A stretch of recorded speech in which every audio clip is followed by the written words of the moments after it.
Today, the significance of the wilderness and a journey into it can be hard for us to appreciate. As populations grow and travel and communication become ever faster, we can overlook how different the world was in the past, how vast it must have seemed, and how wild. For thousands of years, most people lived and died within a short distance of the place they were born. Their existence was bounded by the wilderness, by the unyielding darkness of ancient woods, by the ice-shod peaks of impenetrable mountains, and by the hostile desert's lonely wastes. A journey to the next town was a perilous undertaking. It meant abandoning the safe and the familiar, and entering a realm that was not their own.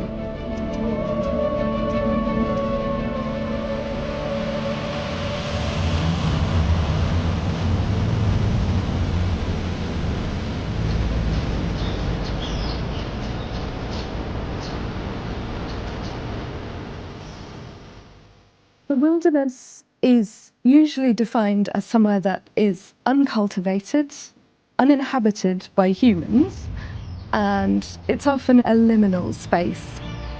Wildernesses are the places you don't know, the places where you don't go, the places where you have no business to be. They are the spaces of darkness. What counts as wild and what counts as natural is very much a human construct. We decide where the wilderness starts and where it ends. So that question makes it a very fertile place for stories to happen as human cultures work out where those limits are. You confront difference, you confront a world that's not your own, you confront the unknown. It's dangerous and it's disordered, but it's natural and it's free as well. And this is really, in many ways, the perfect setting for what's going to happen in a myth or a legend. People will fill the wilderness that surrounds them with what they fear in themselves, what they fear in their own society. The wilderness is the place where we expel all the stuff we don't like in ourselves, in our culture, in our society.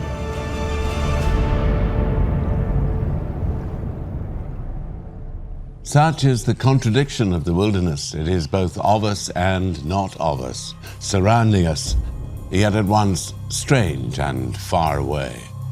For wilderness is as much an idea as it is a physical place, and a great deal can be learned about a people from the way they saw it, and from the stories they told about it. As much as people must have feared what lay beyond their walls, they also relied upon it. Seas threatened the fisherman with drowning, but they provided his livelihood too. The forest hid all manner of danger, but that was where the hunter had to roam. The trees can hide more than deadly creatures and lawless men, however. As the ancient story of Actaeon tells us, magic and madness can lie in wait should we ever stray too far from the path.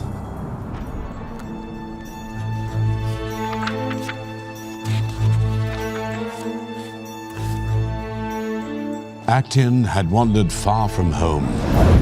The young huntsman had long since passed the city gates, and the fields where farmers, thumbing sweat from their brows, had stood to track his progress towards the darkness of the woods. Actaeon did not fear that wilderness. He scorned the superstitions of other men. The forest, he thought, was as much his realm as the city street. As Actaeon rested in a shady clearing, he suddenly heard an unfamiliar sound. Drawn on by the strange music, Actaeon pushed deeper and deeper into the ever-thickening forest. He parted the last branches and stared into the grove beyond.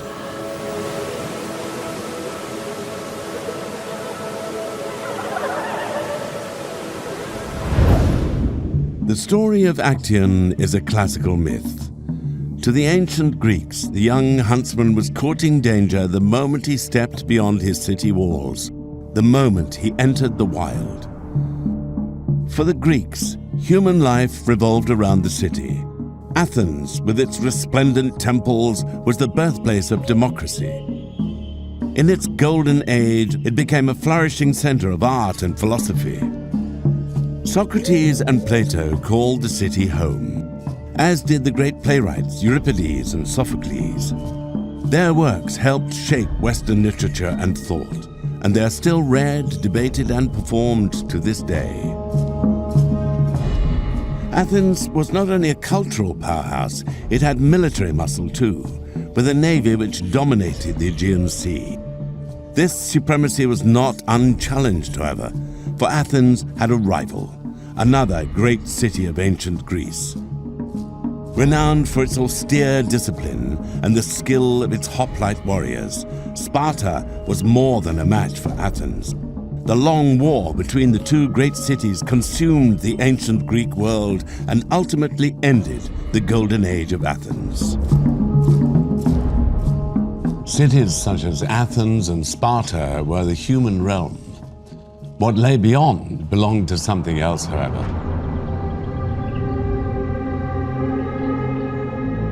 The ancient Greeks just didn't like the wilderness much, so they were profoundly unenthusiastic about anything that we would see as wilderness. They simply saw it as somewhere that you didn't want to be. The Greeks have this view that if you're out in the wilderness, there's always this risk of walking over the boundary, of crossing into the divine. The Greeks regarded the wilderness as so scary that the god they created to inhabit it, the god Pan, is the god from whose name we get the English word panic. It's about the crossing in between the wild and the tame, the controlled, the uncontrolled. So there's the possibility of crossing over that line and going beyond where you should go.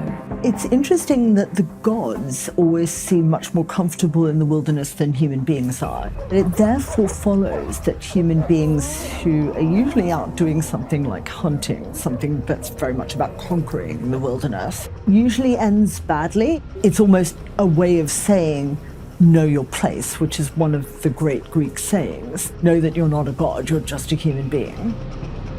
There's a very real sense for the Greeks that that boundary between where humans are and where the divine is very thin. And if you're out in the wilderness, if you're out in the wild, you can just drop through it without meaning to. To the Greeks, the wilderness was a frightening place where the laws of society held no sway. It belonged instead to the divine, to the monstrous, to the mad. It was a place of taboos broken and punishments terrible. It was everything a city was not. As such, it fulfilled an important role for the Greeks. By exploring what lay beyond the boundaries of society, people defined what lay within them as well. By telling stories of the monsters outside, they better understood those within.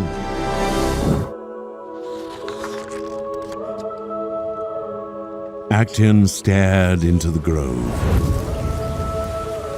It was a wooded cave, wild and beautiful to behold. He was enraptured. He could not resist. He had to get closer. Actaeon crept forwards down to the water's edge, drawn on, ever on by the sight before him. His foot broke the stillness of the crystal waters. The ripples spread. Suddenly, dark eyes turned on the intruder, for those were no mortal creatures. This was the goddess Artemis and her nymphs, Artemis of the wilds, of the hills, of the moon. The goddess stood, cloaked in her wild fury. Actaeon ran. Actaeon's encounter with the goddess Artemis would not have surprised the ancient Greeks. For them, the wilderness was no place for man.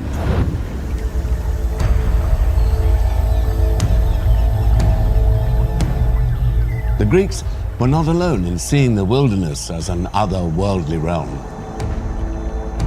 Centuries later, the Celts of northern Europe would also sense in their great forests and rugged landscape the presence of the supernatural.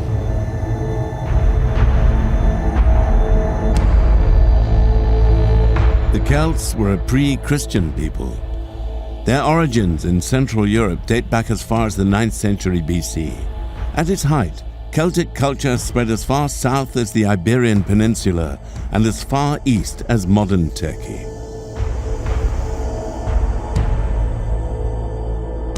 Celtic religion was a polytheistic one.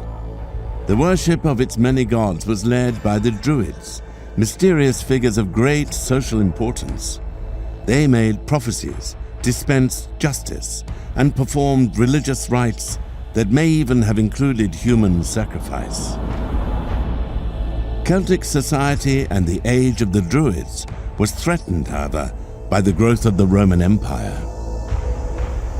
Most of our sources for the Celts are Roman sources, unfortunately, rather than surviving Celtic sources. The Celts didn't write their stuff down and the Romans did. So we have Julius Caesar's horrified account of Celtic sacrifices in oak groves, and oak groves with bits of sacrificed people hanging off them. So that's the first encounter between the Romans and the people that they came to call the Celts. And it's an encounter fraught with horror and dismay.